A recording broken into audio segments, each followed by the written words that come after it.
ایسے شخص کی تلاش کرے گا کہ جو اس کے سوال کا جواب دے سکے. آج ایسے عالم دین، ایسے لوگ پیدا ہوئے ہیں کہ جو یہ کہتے ہیں کہ صرف قرآن کافی ہے، یعنی ہر سوال کا جواب اس میں موجود ہے. اس میں کوئی شک نہیں ہے کہ قرآن مجید میں ہر سوال کا جواب موجود ہے، زندگی کا ہر راستہ، ہر مسئلے کا حل موجود ہے، اس میں کوئی شک نہیں.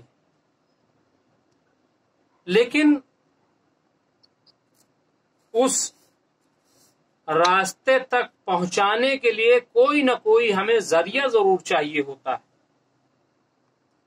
مثال کے طور پر کسی بندے کو اسی سرزمین پر ہندوستان سے امریکہ کا سفر کرنا ہے، تو یہ بالکل صحیح ہے کہ سرزمین پر ہندوستان بھی ہے اور امریکہ بھی ہے، اس سرزمین پر اور ممالک موجود ہیں، لیکن کیا کسی ذریعے کے ہم اس جگہ سے اس جگہ تک پہنچ سکتے ہیں؟ نہیں پہنچ سکتے. یعنی کوئی نہ کوئی ہوگا جو تمہیں ہدایت کرے گا، اس راستے کی طرف لے جائے گا. آج الگ الگ شعبہ حیات بن گئے ہیں، الگ الگ ماہرین ہو گئے ہیں. کسی ہر سوال کا جواب کوئی ایک بندہ نہیں دے سکتا، لیکن پروردگار نے ایک ایسی ذات کو ہمارے درمیان میں بھیجا کہ جس نے اعلان کیا تھا کہ پوچھ لو جو پوچھنا ہے قبل اس کے کہ ہم اس دنیا سے چلے جائیں. مولائے کائنات حضرت علی ابن ابو طالب علیہ السلام وہ بار بار یہ کہتے تھے کہ اگر تمہارے ذہن میں کوئی سوال ہو، تم کچھ پوچھنا چاہتے ہو تو مجھ سے پوچھو قبل اس کے کہ ہم نہ رہیں. اور بڑے بڑے سوالات آپ سے پوچھے گئے اور بہت چھوٹے چھوٹے سوالات بھی آپ کے پیش نظر آئے. آج جب 1400 سال کا وقت گزر گیا ہے تو وہ سوالات جو آج سے 1400 سال پہلے کیے گئے تھے اور ان کا جواب مولائے کائنات نے دیا تھا، وہ آج سچ ثابت ہو رہا ہے. مثال کے طور پر آپ نے یہ اشارہ کیا تھا کہ یہ جو پانی ہے، جو جھرنا ہے، اس سے بجلی پیدا ہو سکتی ہے. بے شک. اور آج آپ دیکھیں کہ جب اس پر ریسرچ کی گئی تو آج یہ جو پوری دنیا روشن ہے وہ اسی پانی سے، اسی جھرنے سے، اسی دھار سے یہ روشنی پیدا ہوئی. بے شک. مولائے کائنات سے کسی نے پوچھا کہ علی آپ زمین کے بارے میں کتنا علم رکھتے ہیں؟ تو آپ نے ارشاد فرمایا کہ مجھے زمین سے زیادہ آسمانوں کا علم ہے. اس کے ساتھ ہی مولائے کائنات نے سامنے جس راہب نے سوال کیا تھا اس سے پوچھا کہ یہ بتاؤ تمہارے ہاتھ میں کتنی انگلیاں ہیں؟ تو مولائے کائنات تو اس شخص نے مولا علی کو جواب دیا کہ میرے ہاتھوں میں 10 انگلیاں ہیں۔ مولا علی نے پوچھا کہ تم نے انگلیوں کو گنا نہیں؟ بغیر گنے، بغیر انگلیوں کی طرف دیکھے کیسے جواب دے دیا کہ تمہارے ہاتھ میں 10 انگلیاں ہیں؟ اس شخص نے کہا کہ یا علی، اس میں کیا دیکھنے والی بات تھی کہ یہ تو ہمارے جسم کے اعضاء ہیں۔ میں اپنے ہاتھوں کے بارے میں بخوبی جانتا ہوں کہ میرے ہاتھوں میں 10 انگلیاں، اس لیے مجھے گنتی کرنے کی ضرورت نہیں پڑی، مجھے ہاتھوں کی طرف دیکھنے کی ضرورت نہیں پڑی، بلکہ میں نے بس جیسے ہی آپ نے پوچھا اور بتا دیا، مولا کائنات نے پلٹ کر جواب دیا کہ جیسے تم اپنے جسم کے اعضاء کے بارے میں جانتے ہو اور تمہیں اس کو بتانے کے لیے گنتی کرنے کی ضرورت نہیں ہوتی ہے، دیکھنے کی ضرورت نہیں ہوتی ہے، اسی طرح ہمارے لیے زمین و آسمان کی چیزیں ہیں، یہ جو قدرت ہے یہ ہے، جب میں چاہتا ہوں اور جو چیز چاہتا ہوں وہ میرے سامنے ہوتی ہے اور میں اس کا جواب دیتا ہوں۔ درود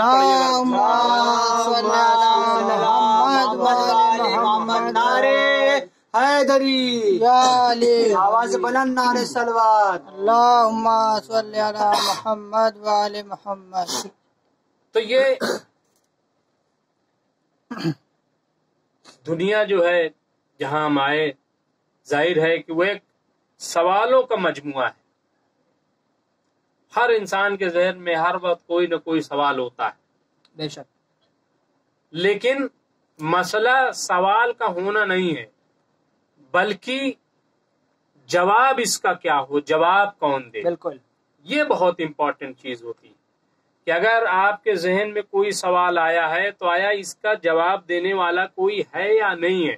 بالکل، تو آپ جب اس شخص کے قریب پہنچ جاتے ہیں کہ جو آپ کے سوال کا جواب دے اور آپ کو مطمئن کر دے، تو گویا کہ آپ کو وہ علم حاصل ہو جاتا ہے۔ تو ہمارے جو بھی ائمہ رہے، انہوں نے ہر دور میں، اپنے دور میں سوالوں کے جواب دیے، لوگوں کو مطمئن کرنے کی کوشش کی اور انسانیت کو راہ حق دکھانے کی کوشش کی۔ بالکل، آپ دیکھیں کہ نہج البلاغہ مولا علی کا پڑھیں، جب بھی ہم مطالعہ کرتے ہیں تو کوئی چیز، کوئی بات ایسی نہیں ہے جو قرآن سے الگ ہو، جی بالکل، لیکن ایسا لگتا ہے کہ جیسے ایک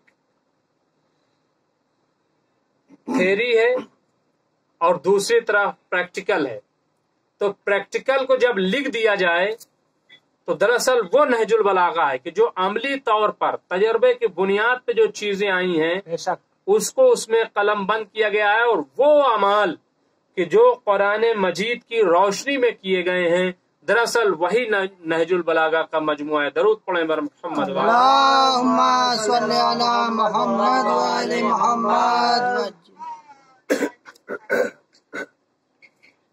اس کے ساتھ ہی ہر چیز کا سوال، ہر چیز کا جواب، اور یہ جواب اس لیے کہ خود حضرت محمد صلی اللہ علیہ وسلم نے ارشاد فرمایا تھا محمد وآل کہ محمد۔ انا مدینۃ العلم وعلی بابھا،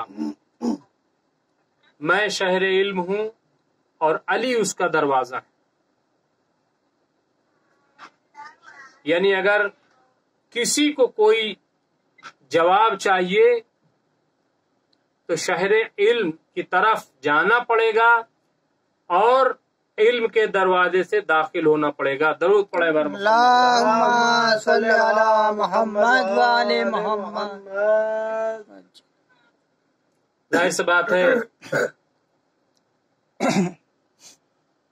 کہ وہ شخص دنیا و آخرت کے بارے میں سمجھ ہی نہیں سکتا کہ جس کے اندر دنیا و آخرت کو جاننے کا جذبہ نہ ہو، بے شک، جب تک معرفت الہی نہ ہو، جب تک معرفت دنیا اور معرفت آخرت نہ ہو۔ گویا کہ دنیا کے بارے میں خواہ وہ ہم خود ہوں ہمارا پورا وجود ہو یا خلقت کائنات ہو کہ دنیا میں جو چیز خلق کی گئی ہے، خواہ وہ سورج ہو، چاند ہو، زمین ہو، آسمان ہو، پہاڑ ہو، کھانے پینے کی اشیاء ہو، یا آج کی جدید ترقیاتی سائنس ہو، ٹیکنالوجی ہو، تمام چیزیں جو دنیا میں پائی جاتی ہیں وہ کیوں؟ کچھ لوگ مثال طور پر سائنس داں یہ کہتے ہیں کہ دراصل یہ میری ایجاد ہے، میری کوشش سے، اگر ہم کوشش نہ کرتے تو یہ چیز وجود میں نہ آتی۔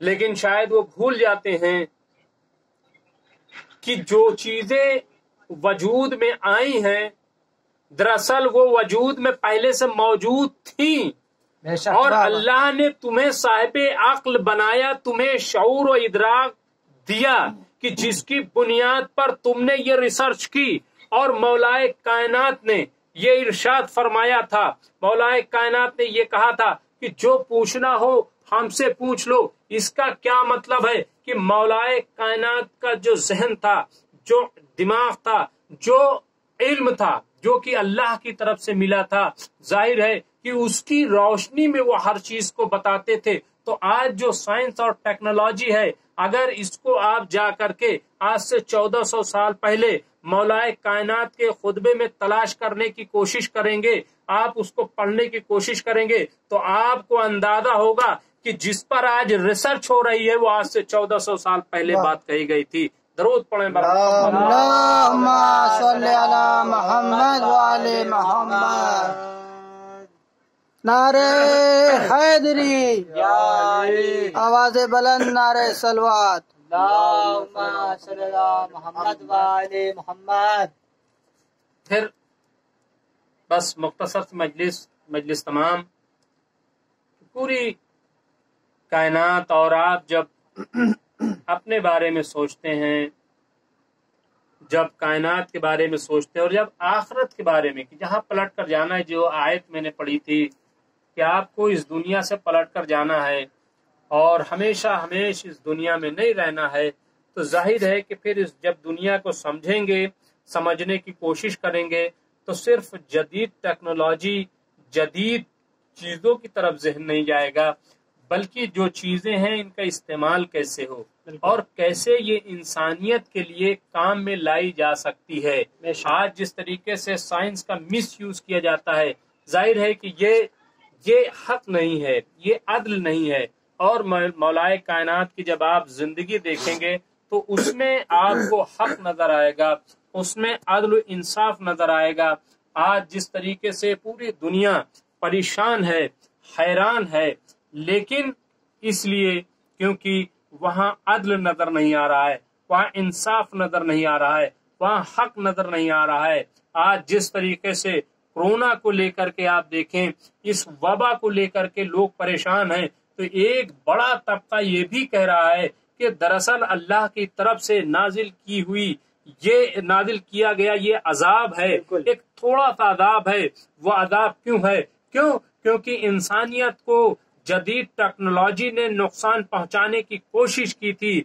آپ شام میں دیکھ لیں، معصوم بچوں کا قتل کیا گیا، آپ عراق میں دیکھیں، فلسطین میں دیکھیں، آپ پاکستان میں دیکھیں، افغانستان میں دیکھیں، آپ میانمار میں دیکھیں، اور تمام اس قسم کے ممالک ہیں جہاں غریبوں کا، بے کسوں کا، ناداروں کا حق مارا جاتا ہے، ان پر بمباری کی جاتی ہے، ان کا قتل کیا جاتا ہے۔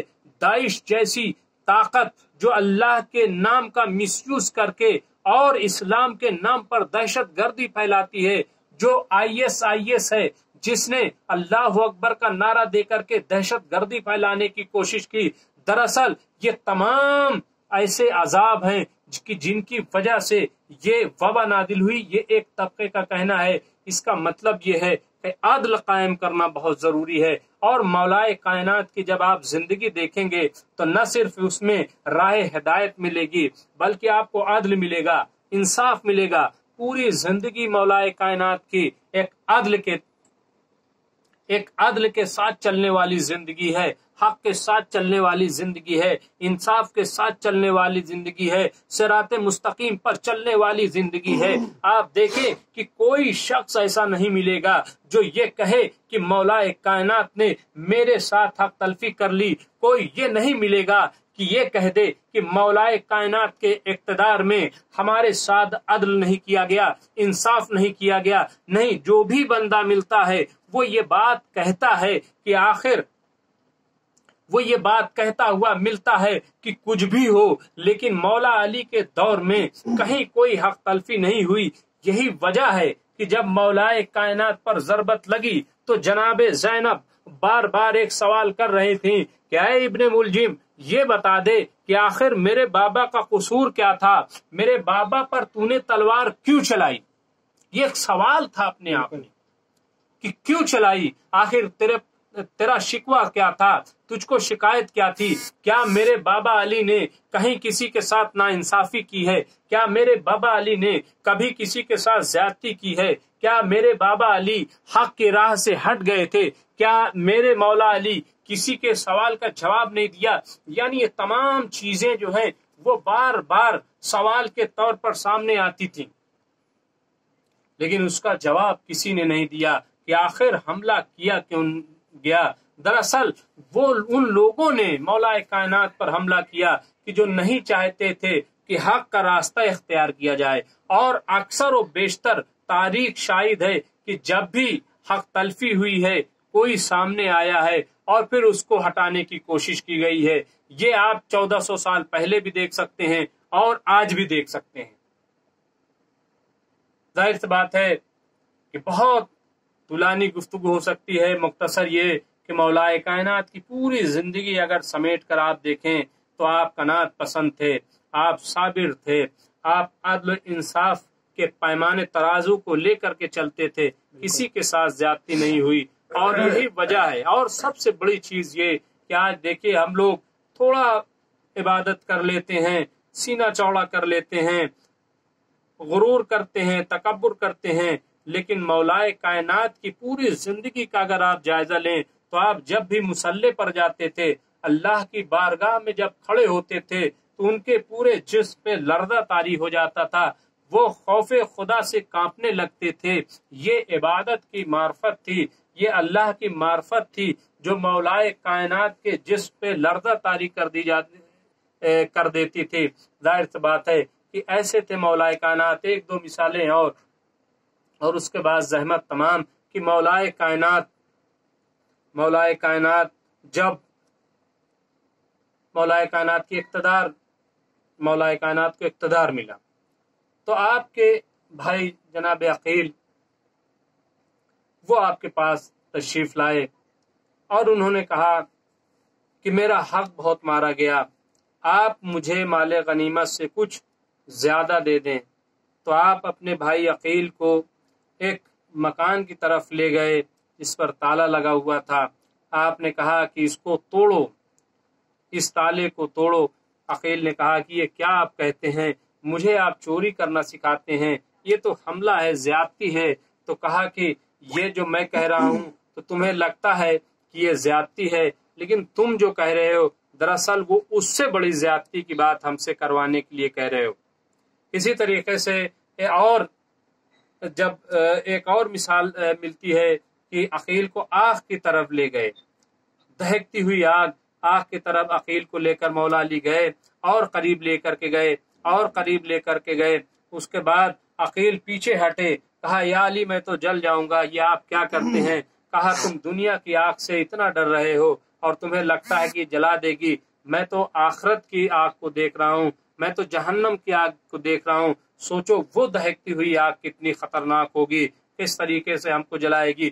اس طریقے سے مولا کائنات نے اپنی مثالیں دے دے کر کے لوگوں کو سمجھایا اور بتایا کہ دیکھو اللہ سے ڈرو اور حق کے راستے کو مت چھوڑو، دین کے راستے کو مت چھوڑو، اور قرآن کے حوالے سے بھی سمجھایا، عملی طور پر بھی سمجھایا، احادیث سے بھی سمجھایا۔ ظاہر سی بات ہے پوری زندگی آپ دیکھیں، لیکن آج کی جو تاریخ ہے وہ ظاہر سی بات ہے کہ شہادت کی تاریخ ہے، اور مولا کائنات یہ تاریخ میں ملتا ہے کہ آپ اپنی بیٹی جناب زینب کے ہاں مہمان ہوئے اور عجیب بے چینی میں آپ کی شب گزری.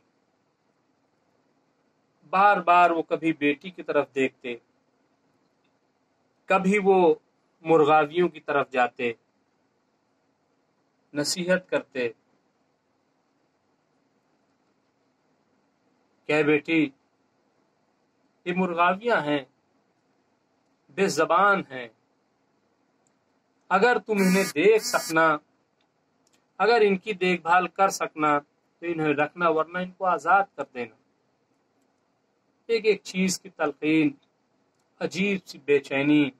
ظاہر سی بات ہے کہ جناب زینب بھی پریشان تھی کہ آخر ماجرا کیا ہے. لیکن عزیزان محترم، مولائے کائنات کو معلوم تھا کہ آج انہیں کس کے حضور میں حاضری دینی ہے. عزیزان محترم، ایک مرتبہ صبح نمودار ہوئی، مولائے کائنات مسجد کی طرف روانہ ہوئے. جیسے ہی مسجد میں داخل ہوئے، کیا دیکھا کہ ایک شخص لیٹا ہوا ہے. وہ ایک طریقے سے مسجد کے اندر کچھ چھپا کر لیٹا ہوا تھا. مولائے کائنات سمجھ رہے تھے، لیکن پھر بھی اس کو بیدار کیا اور کہا کہ نماز کا وقت ہے، نماز پڑھ لیں. اور پھر مولائے کائنات مصلی پر گئے. آپ سب کو معلوم ہے کہ مولائے کائنات جب مصلی پر گئے تو آپ نے نماز شروع کرائی. ایک مرتبہ وہ سجدے میں گئے اور اس کے بعد جب دوسری مرتبہ آپ سجدے میں گئے تو ابن ملجم پیچھے سے آیا اور اس نے ایک قاری ضرب لگائی، اور ایسی ضرب لگائی کہ مولائے کائنات کا سر نہ اٹھ سکا. عزادارو، ایک مرتبہ یہ خبر فضا میں گونجی، ایک کوہرام مچ گیا. عزادارو، مولائے کائنات کا سر پارا پارا ہو گیا، زہر میں بجھی ہوئی تلوار. ہاں عزادارو، آپ تصور کریں کہ مولائے کائنات مسجد کے اندر خون آلودہ ہیں. عزادارو، حسن دوڑے، امام حسین دوڑے، اپنے بابا کی طرف دوڑے. عزادارو، مولائے کائنات کو اٹھایا. عزادارو، ہر طرف سے رونے کی آوازیں بلند ہو رہی تھی، ہر طرف رونے کی صدائیں بلند ہو رہی تھی. عزادارو، آپ تصور کریں، اب مولائے کائنات کو اٹھایا گیا، مولائے کائنات کو اٹھا کر گھر کی طرف لے جایا گیا. عزادارو، ایک مرتبہ جیسے ہی گھر کے قریب مولائے کائنات پہنچے، ایک مرتبہ آواز دی، اے میرے بیٹے حسین، اب جو میرے چاہنے والے ہیں ان سے کہہ دو کہ وہ واپس چلے جائیں، واپس لوٹ جائیں، کیونکہ اب میری بیٹی جناب زینب آئے گی. کہیں اس کے رونے کی آواز ان کے کانوں میں نہ چلی جائے. میں کہوں گا اے مولا، آپ کو یہ اتنا خیال کہ کہیں آپ کے چاہنے والوں کے کانوں میں آواز جناب زینب کی نہ چلی جائے. لیکن ہائے وہ شام غریبا کہ جب جناب زینب کے سروں سے چادریں چھینی جائیں گی. اے مولا، ارے تب آپ کہاں ہوں گے جب خیام میں آگ لگا دی جائے گی؟ اے بابا، تب آپ کہاں ہوں گے جب بہن زینب کو رسن بستہ کیا جائے گا؟ اے بابا، تب آپ کہاں ہوں گے جب شام میں زینب کو قید کر لیا جائے گا، شام کے بازاروں میں گھمایا جائے گا؟ اجرکم اللہ. ہاں عزادارو، ایک مرتبہ ابن ملجم کو پکڑ کے لایا گیا. ابن ملجم آیا، وہ گھبرایا ہوا تھا. مولائے کائنات نے دیکھا کہ ابن ملجم ہے، جس کے ہاتھ بندھے ہوئے ہیں، اس کا چہرہ زرد ہے. مولائے کائنات نے دیکھا اور کہا، اے بیٹا حسن، پہلے اس کے ہاتھوں کو کھول دو، اس کے ہاتھوں کھول دو. مولائے کائنات کے پاس جو دودھ کا پیالہ آیا تھا، کہا کہ دیکھو یہ بہت پیاسا ہے، یہ ڈرا ہوا ہے. پہلے اس کو دودھ پلا دو۔ عزادارو، آپ مولا کائنات کو دیکھیں کہ جس نے آپ کی جان لی، آپ کی جان لینے کی کوشش کی، اس کو کس طریقے سے پیش آ رہے ہیں۔ عزادارو، عزادارو، ایک مرتبہ مولا کائنات نے وصیت شروع کی۔ عزادارو، اب کیا وصیت کرتے؟ ایک مرتبہ مولا کائنات نے امام حسین کو دیکھا۔ عزادارو، امام حسن کو دیکھا، اور دیکھنے کے بعد ایک مرتبہ وہ منظر یاد کیا کہ جب امام حسن کے جنازے پر پتھر چلائے جائیں گے۔ عزادارو، کربلا کا رخ کیا۔ ارے یہاں تو جنازہ اٹھانے والے ہوں گے، لیکن کربلا میں ارے میرے بیٹے حسین کا کوئی جنازہ اٹھانے والا نہ ہوگا۔ ہائے حسینہ، ہائے حسین۔